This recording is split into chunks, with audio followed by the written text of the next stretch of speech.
Magandang gabi mga masters, bali ngayon po ay 3 videos po ma-upload ko po sa aking YouTube channel.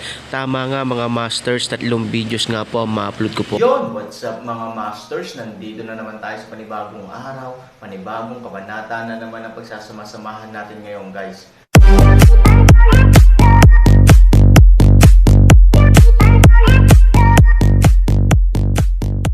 Bali mga masters, kung bago ka pa lang po sa aking YouTube channel, please click the subscribe button, lalong-lalo na po yung notification bell guys, para maging connected pa rin tayo sa isa't isa at maging updated kayo sa mga susunod ko pang video. Bali mga masters, bago natin umpisahan ng kwento ay mag-shoutout po muna tayo para sa mga solid nating tagapakinig. Sobra akong nagpapasalamat sa inyo mga Sec Masters at aking mga Emperor. Maraming salamat sa solid na pagsuporta nyo. Yun na nga mga masters, no? Bali hindi na ito patagalin. In 3, 2, 1, let's go! Mga masters, baka pwedeng hindi tayo mag-skip ng ads. Salamat mga masters. Ang bagong yugto ni Daryl sa Storytelling Channel sa YouTube mapapakinggan. Ang bagong kabanata. Dahil mas lubos na kinakailangan mo na mag-ingat kung sa iyo ko ibibigay ang ganong klaseng gawain. Sapagkat, sa senaryo na naiisip namin kung bakit nagawa ng mga barbarian ang ganitong klaseng pagsalakay sa ating lahing elf, ay gawa ng hindi sadyang mapasok ng isa sa mga general at ng kanyang pangkat ang nasasakupan ng mga barbarian. Baka ang ganong senaryo ang lubos na nakapagbigay galit sa mga barbarian sa ating lahing elf kaya nagawa nila tayong salakahin. Kaya hindi ko rin dapat basta-basta ipagawa sa iba ang paghahanap sa mga general at sa lahat ng mga kasundaluhan ng ating lahing elf. Dahil baka mangyari ulit ang naisip namin senaryo, na mapasok ng aking aatasan ang ibang mga nasasakupan ng ibang mga nilalang, na kasakasama natin na naninirahan sa mundo na ito. Kapag nangyari iyon baka hindi lang ang mga barbarian ang maaari sumalakay sa atin sa mga oras na ito o sa mga magdadaan na mga araw. Kaya nais kong malaman, na kaya mo ba talagang gawin ng maingat na mahanap silang lahat? Ang mga general at mga kasundaluhan ng ating lahing elf. Sabi ni Master Ken ng seryoso kay Marshal Kevin. Nang marinig ito ni Marshal Kevin, ito ay nagsalita at sinabi, Haring Ken, magagawa ko ng tama ang ganong klaseng gawain, nang hindi nakakagambala ng ibang mga nilalang. Pinapangako ko sa iyo na mapapabalik ko dito sa ating imperyo ang lahat ng mga general at lahat ng mga kasundaluhan ng ating lahing elf, na nasa iba't ibang lugar sa mundo na ito nang maingat at walang nagagambala na ibang mga nilalang na nandito sa mundo na ito. Mas magiging maingat ako sa aking mga gagawin na pagkilos o galaw habang hinahanap ang mga general at mga kasundaluhan. Gagawin ko lahat Haring Ken para hindi makagambala ng ibang mga nilalang habang ako ay naghahanap. Kaya atasan nyo lang ako sa oras na ito at ako ay kikilos na at tutungo sa mga lugar na maaaring pinagtanggoan ng mga general at mga kasundaluhan ng ating lahing elf. Sabi ni Marshal Kevin, nang marinig ito ni Master Ken. Ito ay nag-isip saglit at sa paglipas ng ilang segundo, si Master Ken ay nagsalita at sinabi, kung ganun dahil ikaw naman ay pinagkakatiwalaan ni General Oliver sa kanyang pangkat. At malaki ang bilib niya sa iyo na magagawa mo ang ganong klaseng gawain. Sige, ikaw na ang aatasan ko na maghanap sa lahat ng mga general at sa kanilang mga kasundaluhan na nasa iba't ibang lugar sa mundo na ito, upang silang lahat ay pabalikan na dito. At pagkakatiwalaan kita na maingat mo magagawa na hanapin silang lahat. Sana lang maiwasan mo talaga na magkaroon ng problema tulad na lamang na makagambala ng ibang mga nilalang. Pumapayag na ako kaya maaari ka nang umalis para hanapin ang ibang mga general at mga kasundaluhan ng ating lahing elf. Mag-iingat ka din, sabi ni Master Ken sa seryosong tono. Nang marinig ito ni Marshal Kevin, ito ay labis na natuwa at ito ay yumuko at sinabi, Salamat Haring Ken. Salamat sa pagtitiwala na magagawa kong gawin ang isang gawain na tanging si General Oliver lamang ang makakagawa. Salamat talaga. Pinapangako ko sa iyo Haring Ken na labis akong mag-iingat talaga. At nangangako ako na sa madaling panahon ang lahat ng mga general at mga kasundaluhan ng ating lahing elf ay makakabalik agad dito sa maiksing panahon. Sabi ni Marshal Kevin kay Master Ken.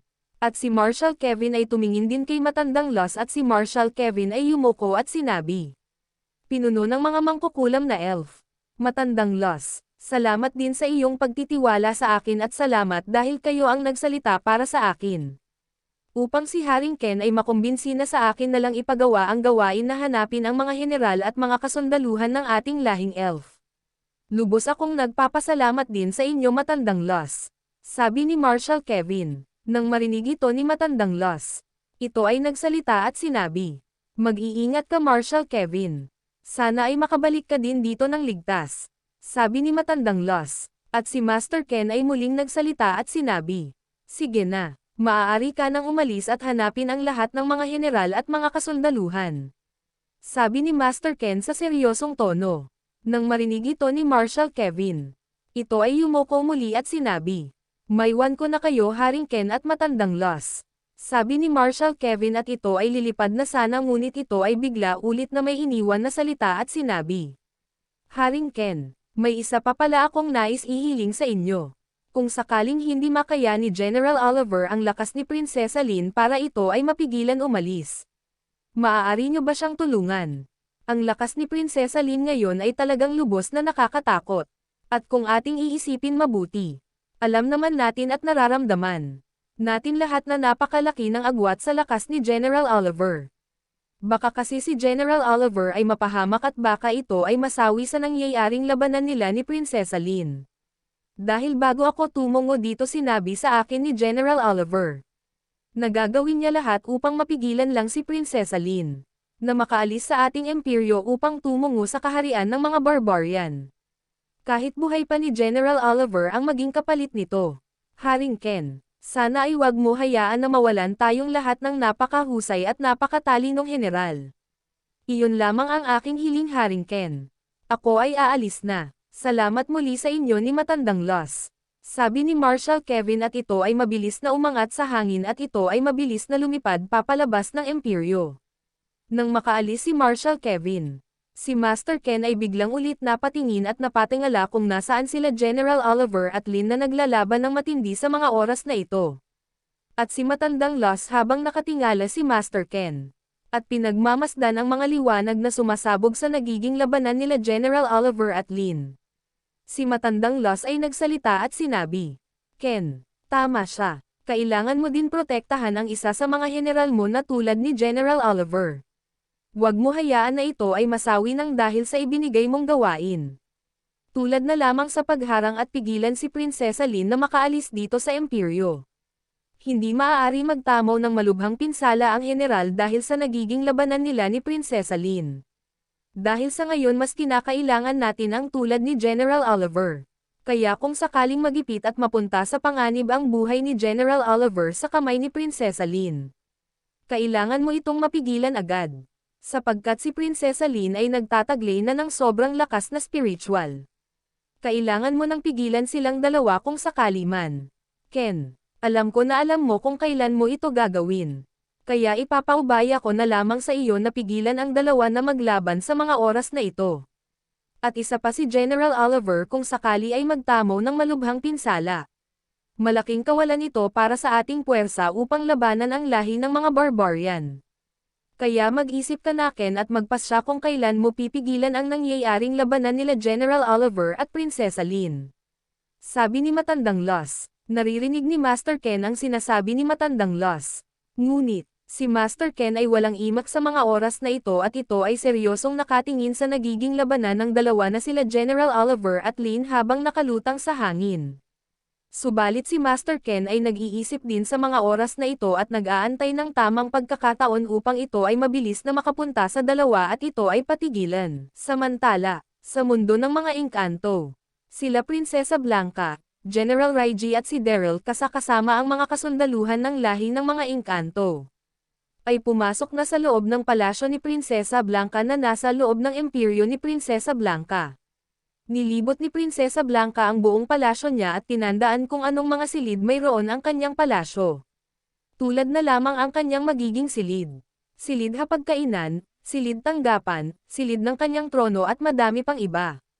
At makalipas ang isang oras na paglilibot ng prinsesa sa kanyang kaharian, ito ay nagpasya muling lumabas ng kanyang kaharian.